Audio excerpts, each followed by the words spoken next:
ನಗರದ ಬಿಜೆಪಿ ಶಾಸಕ ಮುನಿರತ್ನಗೆ ಹೈಕೋರ್ಟ್ನಿಂದ ಶಾಕ್. ಇತ್ತೀಚೆಗೆ ಬೇಲ್ ಮೇಲೆ ಹೊರಗಡೆ ಬಂದಿದ್ದಂತಹ ಮುನಿರತ್ನ ಡಿಕೆ ಶಿವಕುಮಾರ್ ವಿರುದ್ಧ ಹೇಳಿಕೆ ನೀಡುತ್ತಿರುವಂತಹ ಶಾಸಕ ಸುಲಿಗೆ ವಂಚನೆ ಪ್ರಕರಣ ರದ್ದತಿಗೆ ಕೋರಿ ಹೈಕೋರ್ಟ್ ಮೊರೆ ಹೋಗಿದ್ರು. ಚೆಲುವರಾಜ ಸಲ್ಲಿಸಿದ್ದ ಅರ್ಜಿ ರದ್ದುಪಡಿಸಲು ಕೋರ್ಟ್ ಮೊರೆ ಹೋಗಿದ್ರು. ಅರ್ಜಿ ತಿರಸ್ಕಾರ ಮಾಡೋದಿಲ್ಲ ಎಂದು ಹೈಕೋರ್ಟ್ ನಕಾರ ಮಾಡಿದೆ. ಜೀವ ಬೆದರಿಕೆ ಪ್ರಕರಣದಲ್ಲಿ ಒಟ್ಟು 4 ಆರೋಪಿಗಳು. A2 ಆರೋಪಿಯಾಗಿರುವಂತಹ ಶಾಸಕ ಮುನಿರತ್ನ ಮೇಲೆ ಇನ್ನೂ ಜಾತಿ ನಿಂದನೆ ಕೇಸ್ ಕೋರ್ಟ್ನಲ್ಲಿದೆ. ಚೆಲುವರಾಜ ಸಲ್ಲಿಸಿದ ಅರ್ಜಿ ರದ್ದುಪಡಿಸಲು ಕೋರ್ಟ್ ಮೊರೆ ಹೋಗಿತ್ತು. ಅರ್ಜಿ ತಿರಸ್ಕಾರ ಮಾಡೋದಿಲ್ಲ ಅಂತ ಹೇಳಿ ಘನ ನ್ಯಾಯಾಲಯ ನಕಾರ ಮಾಡಿದೆ. ಜೀವ ಬೆದರಿಕೆ ಪ್ರಕರಣದಲ್ಲಿ ಒಟ್ಟು 4 ಆರೋಪಿಗಳಿದ್ರು. ಅದರಲ್ಲಿ A2 ಆರೋಪಿ ಇದೇ ಮುನಿರತ್ನ.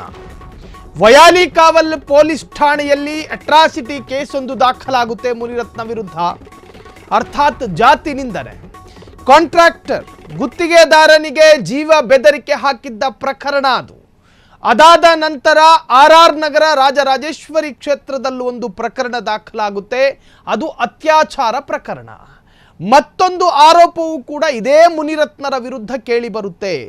HIV ಸೋಂಕಿತ ಮಹಿಳೆಯರ ರಕ್ತವನ್ನು ಸಂಗ್ರಹಿಸಿಟ್ಟುಕೊಂಡು ಅದನ್ನು ಇಂಜೆಕ್ಷನ್ನಲ್ಲಿ ತುಂಬಿ ಮತ್ತೊಬ್ಬ ತನ್ನದೇ ಪಕ್ಷದ ಎದುರಾಳಿಗೆ ಇಂಜೆಕ್ಟ್ ಮಾಡುವುದರ ಮುಖಾಂತರವಾಗಿ ಅವನಿಗೆ ಮಾರಕ ಸೋಂಕನ್ನು ಹಬ್ಬುವ ಪ್ಲಾನ್ ಮಾಡಿದ್ರು ಮುನಿರತ್ನ ಎನ್ನುವಂಥದ್ದು. ಇದು ನಮ್ಮ ಭಾರತದ ಕಾನೂನಿನ ಅಡಿಯಲ್ಲಿ ಅಪಾಯಕಾರಿಯಾದಂತಹ ರೋಗ ಹರಡುವ ಒಂದು ಪ್ರಕರಣ ದಾಖಲಾಗುವ ಸಾಧ್ಯತೆಗಳಿತ್ತು. ಅದು ಕೂಡ ರಾಜ್ಯ ರಾಜಕಾರಣದಲ್ಲಿ ಬಹಳಷ್ಟು ಸಂಚಲನವನ್ನು ಮೂಡಿಸಿದೆ. ಒಟ್ಟಾರೆ ಇದು ಮುನಿರತ್ನ ವಿರುದ್ಧ ಕೇಳಿ ಬಂದಿರತಕ್ಕಂಥ ಆರೋಪ. ಆದರೆ ಸುತಾರಾಮ್ ಇದನ್ನು ಒಪ್ಪಿಕೊಳ್ತಾ ಇಲ್ಲ ಮುನಿರತ್ನ. ಎಲ್ಲವನ್ನೂ ಕೂಡ ಅಲ್ಲೆಗಳಿತಾನೆ ಬಂದಿದ್ದಾರೆ.